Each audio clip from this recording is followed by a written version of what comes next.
proceso de planificación básicamente está conformada, por un lado, la formulación de planes. En la parte de formulación de planes, cada institución pública, a través de su PI, a través de su POA, comienza a determinar todos sus programas y proyectos que van a desarrollar durante la gestión y durante los próximos 5 años. Para ello es necesario que estas entidades del sector público comiencen a planificar, ¿cierto? A elaborar sus diferentes proyectos, a elaborar sus anteproyectos y sobre todo a determinar con precisión qué es lo que van a realizar durante toda la gestión. Por ejemplo, existen entidades que van a orientar muchos de sus actividades en función a lo que está formulado en su PI. Entonces, en el PI ellos tienen determinados a largo plazo cuáles van a ser sus actividades en las diferentes modalidades que tiene cada ministerio. Yo digo el ministerio porque estamos hablando de los planes sectoriales, y los planes sectoriales van a ir orientados a diferentes ámbitos dentro de lo que es los sectores. Hay sector de salud, sector educación, hidrocarburos, etcétera. Entonces, estos planes van a ir desarrollados. Ahora, cada plan que van desarrollando, y eso es lo interesante dentro del sector público, cada plan tiene una estructura programática. Entonces, si ustedes tienen un plan y este plan es desarrollar, no sé, cualquier tipo de plan, creación, por ejemplo, de parques, digamos, estamos hablando del municipio, van a crear parques en todos los sectores de las laderas. Entonces, estos parques tienen que tener un plan y este plan tiene que estar dentro de una estructura programática. Y una estructura programática está básicamente conformada por un programa, un proyecto, programa, proyecto, actividad y el objeto de gasto. Entonces, estos planes tienen que estar diseñados para eso, ese tipo de estructura que va, además que va a ser entregado por el órgano rector, que es el Ministerio de Planificación y Desarrollo, en coordinación con el Ministerio de Economía y Finanzas Públicas, quienes hacen el control presupuestario. Una vez que tienen bien claro sus objetivos, sus programas, sus proyectos, sus actividades en sus diferentes planes, se realiza la asignación de recursos. Cada plan que tienen, no, por muy buen plan que sea, si no tienes recursos, esto no se puede desarrollar. Por lo tanto, estos planes, estas ideas que están plasmadas en los planes, tienen que ser solventadas por recursos económicos. Ahora, estos recursos, asignación de recursos, pueden ser transferidos por el Tesoro General de la Nación, pueden ser de carácter donativo, pueden ser donados, y por el otro pueden ser mediante préstamos. Como por ejemplo ahora se está tratando de crear proyectos en los municipios y están obteniendo un préstamo de una entidad bancaria. Entonces, seguramente no tienen, el Tesoro no les va a proporcionar ese dinero, no tienen ninguna entidad o organismo internacional que les quiere donar. El municipio tiene recursos propios, pero esos recursos propios no va a poder cubrir los proyectos que tienen señalado. Por lo tanto, como no tienen todos esos recursos, ellos tienen que recurrir a un préstamo. Este préstamo, obviamente, que tiene que ser en condiciones crediticias ventajosas para el municipio. Estoy hablando del municipio porque puede ser para cualquier entidad pública que requiera ser ejecutados sus planes y para ello necesitas recursos económicos. Una vez que se obtengan los recursos económicos necesarios para ejecutar estos planes, los mismos tienen que implementarse de manera integral. Esta implementación integral está relacionado a que el sector público, como vamos a ver más adelante, está conformado por una serie de subsistemas plasmadas en la Ley 1178. ¿Cuáles son esos subsistemas? Por ejemplo, si estoy hablando de recursos económicos, estos recursos económicos hemos dicho que tienen que ser a través de préstamos o donaciones o recursos propios o transferencias del tesoro. Entonces, una vez que se tengan estos recursos para ejecutar estos planes, los mismos tienen que ser administrados a través de ¿qué? Una vez que los recursos son asignados, tienen que hacerse cargo el tesorero. El tesorero va a aperturar ciertas cuentas. En la CUT hay la cuenta única del Tesoro que está a cargo del Banco Central de Bolivia. El Banco Central de Bolivia con la CUT va a habilitar ciertas libretas. Las libretas que son algo así como unas, cuando uno va al banco le aperturan una libreta, ¿no es cierto?, de ahorro. Ustedes quieren ahorrar y les habilitan una libreta. Lo mismo sucede con una institución pública que, y en este caso si es un financiamiento, un proyecto, va a la CUT, va a aperturar una libreta y esta libreta va a estar aprobada por el Viceministerio del Tesoro Público. Él con estos técnicos del Ministerio de Economía y Finanzas Públicas habilitan y hacen las transferencias de los recursos. Por decir, necesitamos para poder aplicar y ejecutar estos planes como $100,000. Entonces esos $100,000 tienen que ir a la CUT, a la cuenta del Tesoro, ingresa y el Tesoro les va a habilitar una libreta. Y con esta libreta, la entidad, sea cual fuere, va a comenzar a ejecutar y a sacar ese dinero.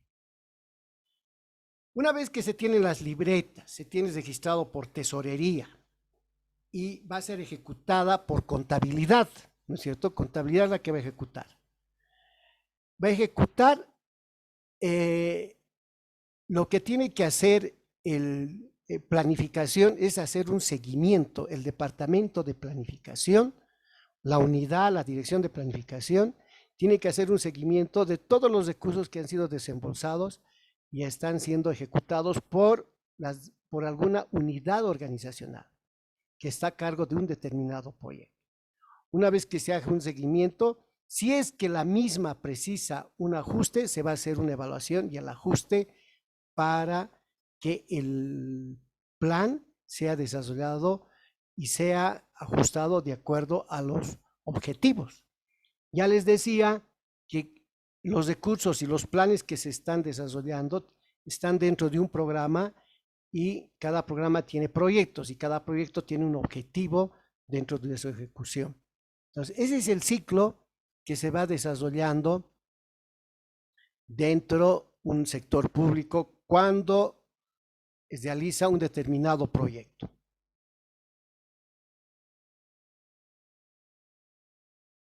Muy bien, acá ya tenemos una idea clara y para eso yo les he enviado una tarea que tienen que desarrollar, sobre todo en la parte de la estructura programática.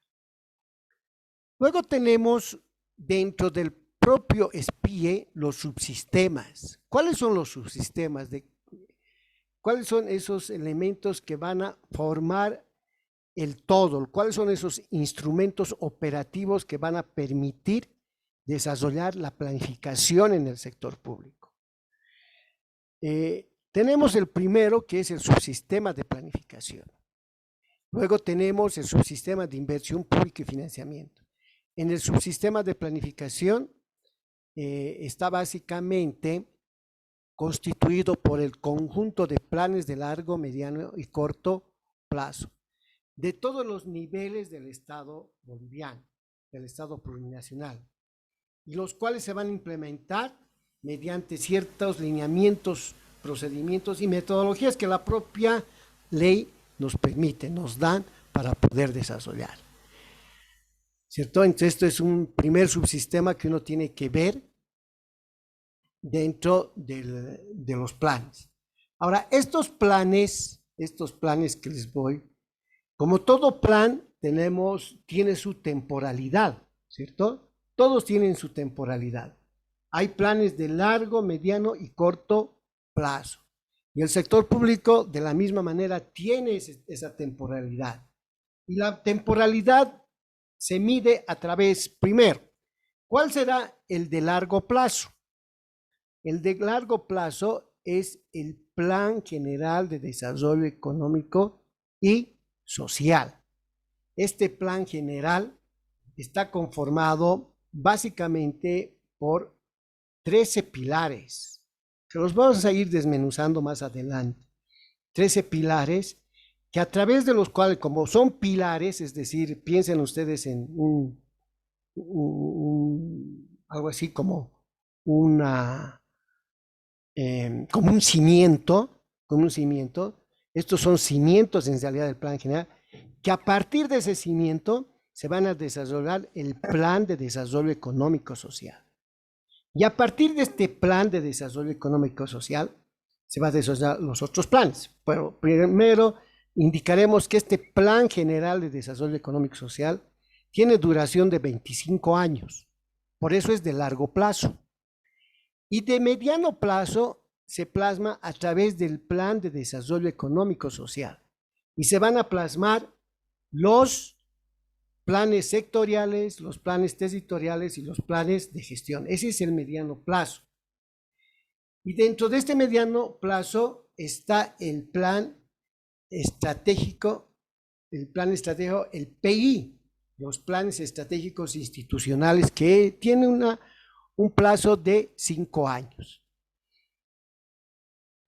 Y luego tenemos el de corto plazo, que básicamente es el POA. Bien conocen ustedes todo, inclusive las zonas, no sé si han visto algunas zonas, siempre están hablando mi POA, los vecinos, la gente que son de la junta de vecinos. Claro, ellos manejan su POA porque el municipio les da para que puedan administrar su plan anual. Ahora, esos POAs que tienen estos vecinos forman parte de un PI que es mucho mayor. Lo mismo sucede en el sector público, que sí o sí tienen que tener su PI, y a partir de su PI tienen que comenzar a ejecutar su PI mediante el POA. Entonces, si un PI tiene a 5 años, ¿no es cierto?, su estructura, el POA va a ir consumiendo año tras año hasta lograr los 5 años. Entonces, un PI de 5 años, por decirles, este año van a hacer su PI el 22, el 23, el 24, el 25, hasta el 26. Son 5 años que va a durar su PI. Entonces, el POA va a ir consumiendo el primer PI. ¿Cuándo es? El 2022. Entonces, no hay nada improvisado, a eso quiero llegar. No hay, y no debería existir, no tiene que existir nada improvisado. Entonces, los POAs forman parte de algo que ya se ha planificado. Es por ese motivo que exige el órgano rector que todas las instituciones públicas tienen que entregar su PEGI, su plan estratégico institucional.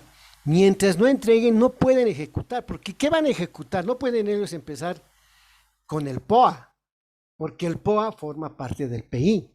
Y hay muchas instituciones que se han ido retrasando en su ejecución justamente porque no tienen un PI aprobado, porque el mismo tiene que ser aprobado por el órgano rector.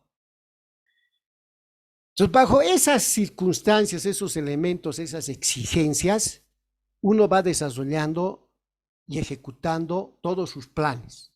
Los planes que se han plasmado, los planes que están dentro de una estructura programática. Hay algunos planes inmediatos. Dentro de todo plan, siempre tiene que existir un margen de riesgo, ¿no es cierto? Un colchón financiero, podríamos decir. Ustedes cuando tienen un sueldo, ¿gastan el 100%? No, muchos deben enviar al ahorro. Otros tal vez no tienen para el ahorro, porque a veces no gana mucho, por lo tanto no tiene margen de ahorro, pero esa persona no puede gastar todo, ¿no es cierto? Porque si gasta todo, ¿qué pasa para situaciones de coyuntura, para una situación de emergencia? No sé, algo puede suceder. Para que a uno no le pesque en pañales y ese dato va a tener que recurrir a un préstamo y que le van a querer prestar a tasas muy altas, es mejor tener un colchoncito. Ese colchón siempre tener guardado algo para situaciones coyunturales o de emergencia. Lo mismo, la misma lógica se utiliza en el sector público y en cualquier empresa, público o privada. O sea, no podemos nosotros arriesgar todos los ingresos que tiene uno. Entonces, acá se tiene que tener, y mucho más en la parte del POA, ¿no es cierto? El POA son las actividades. Uno no se puede ejecutar si es que no está inscrito en el POA. Después vamos a hablar los procedimientos técnicos, pero en este momento quiero el grueso, el macro, quiero que entiendan. Entonces, en un POA tiene que haber márgenes de riesgo, administración del riesgo. En caso de que ocurra algo, entonces yo tengo aquí un plan de emergencia en caso de que no se cumpla el objetivo principal. A eso me refiero, a esos márgenes que va a precisar lógicamente un recurso adicional. Los planes de largo plazo es el plan nacional, que es un plan general que les había indicado con los 13 pilares, denominada Agenda Patriótica 2025. Esta Agenda Patriótica ya ha sido aprobada, ya se tiene para el año 2025. Anteriormente tenían hasta el 2020, pero ya se tiene esto y es aprobada por el legislativo. Luego se tiene el Plan de Desarrollo Económico Social, el PDES, y los planes sectoriales de desarrollo integral para vivir bien, los cuales están siendo administrados por los diferentes ministerios. Todo esto que se denomina planificación nacional y sectorial. Luego viene la planificación territorial autónoma, que está conformado por los planes territoriales, los planes de gestión territorial y las estrategias de desarrollo integral ETI. Y finalmente viene la planificación institucional. Estamos yendo del macro, de lo más grande a lo más pequeño. Y en esta planificación institucional están los planes estratégicos, instituciones, el PI y el plan operativo anual.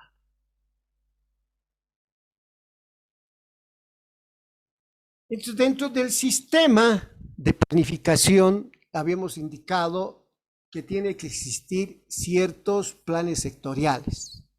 ¿Cuáles son esos planes? Pregunto, ya hemos avanzado. ¿A cargo de quién está un plan sectorial?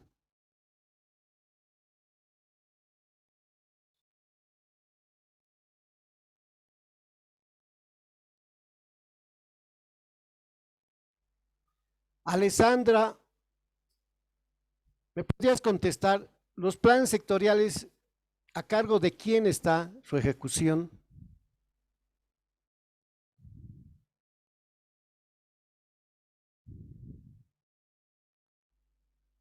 O Vladimir, ¿quién se anima a responder?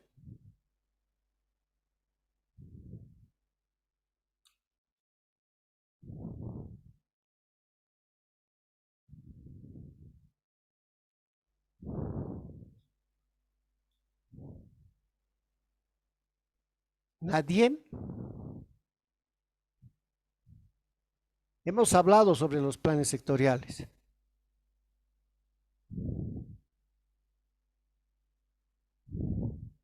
Bien, a ver, no se van a olvidar. Aquí está escrito. Otra vez, licenciado. Licenciado, ¿me puede escuchar? Sí, te escucho. Las planificaciones sectoriales están en intuición de los ministerios y en cualquier planificación territorial y demás también interactúan los ministerios dependiendo de la rama donde se efectúen los proyectos, ya sean de educación, el Ministerio de Educación, Salud, el Ministerio de Salud y así sucesivamente. Así es, correcto, así es. Eso no quiero que se olviden, que los planes sectoriales a cargo por los... Y aquí dice, ¿no es cierto?, textual. Los planes sectoriales de desarrollo integral, que es el PSDI, articula las propuestas del sector y del conjunto de las entidades, instituciones y empresas públicas bajo tuición, sujeción o dependencia del ministerio cabeza de sector de forma simultánea y complementaria, de acuerdo a lo establecido en la planificación nacional de largo, mediano plazo. Comprende procesos de planificación multisectorial, de articulación y coordinación de acciones entre los diferentes sectores. Y aquí sí les he puesto un cuadrito donde está justamente el plan sectorial que tiene que se desprende del plan de desarrollo económico social y que tiene a su cargo el plan estratégico institucional y los planes de las empresas públicas, porque la institución pública también tienen empresas, los cuales tienen que integrarse y articularse entre sí. Luego tenemos las empresas, y cuando hablamos de empresas en el sector público, vuelvo a repetir y no se olviden que no es toda decisión que se dé, toda acción se llama acción administrativa, no es a criterio personal. No es porque a mí me ha parecido y lo voy a aplicar, no. Todo está en función a una norma.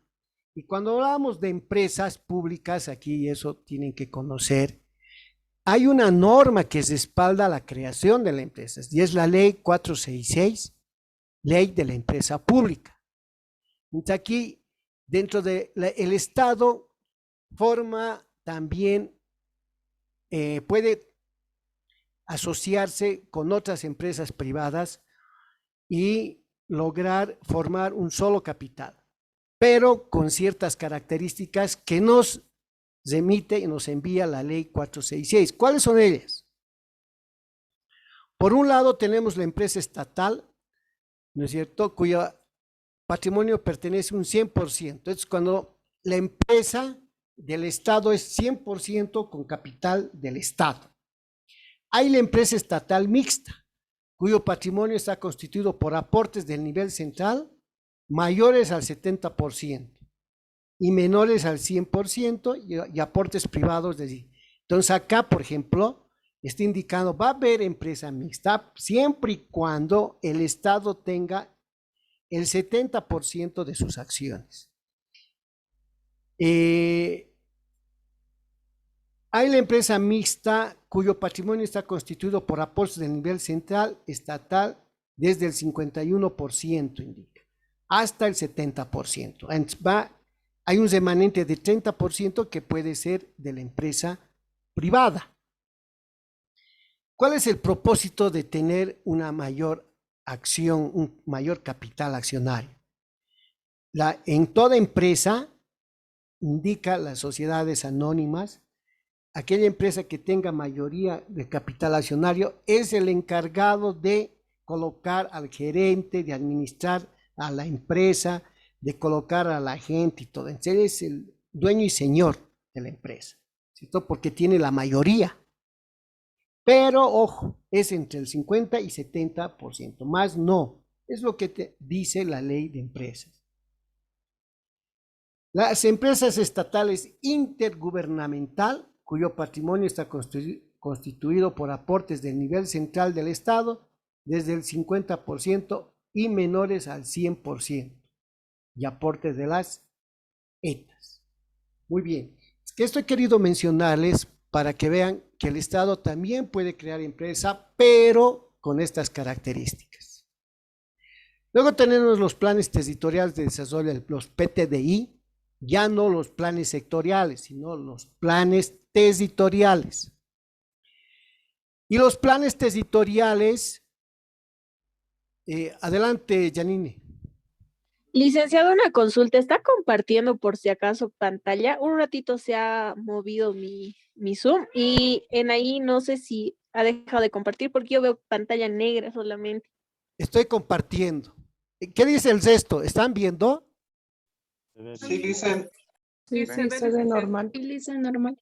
Ah, Sí, ya, se ya. ve, Lizzy. Sí, se ve normal. Sí, Liz. Ya, entonces, Janine, el problema es tuyo. Revisa tu pantalla. Bueno, entonces tenemos los planes territoriales y para hacerlo más rápidamente hemos indicado que a diferencia de los planes sectoriales, los planes territoriales están constituidos por los gobiernos autónomos departamentales, los gobiernos autónomos regionales y los gobiernos autónomos municipales. Ellos se hacen cargo de los planes territoriales de desarrollo.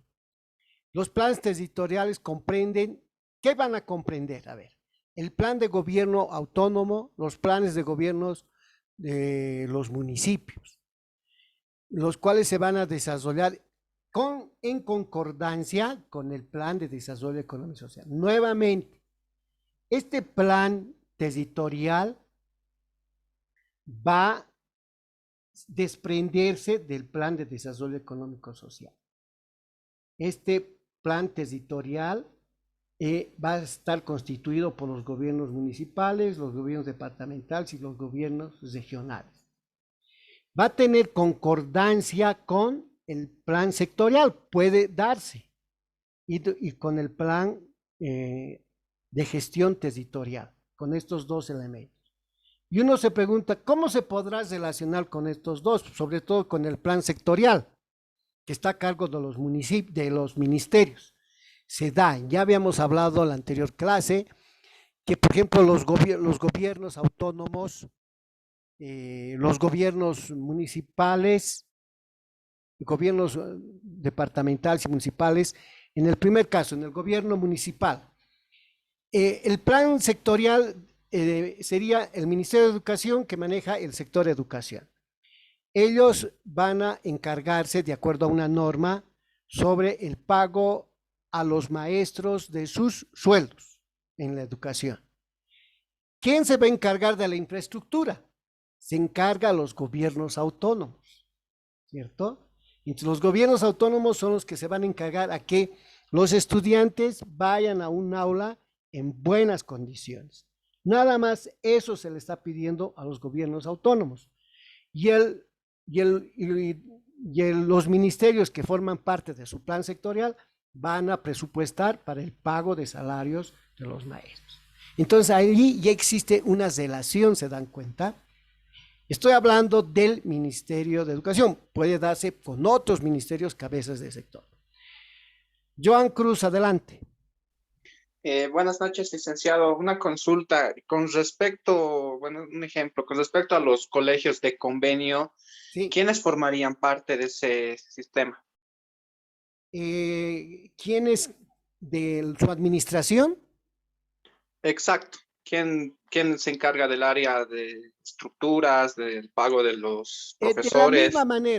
De la misma manera, son de convenio, bueno, ya es un trato especial, porque de convenio puede hacerse cargo la iglesia, ¿cierto? Pero hay un convenio, como su nombre indica, con el Estado, que el Estado, la iglesia les va a dar la infraestructura, pues, y el Estado les va a pagar el salario a los profesores.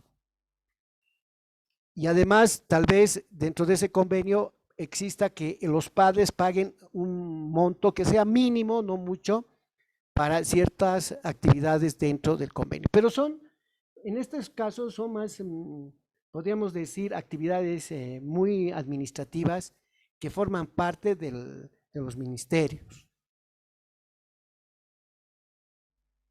No sé si... Gracias. Ya. Bien.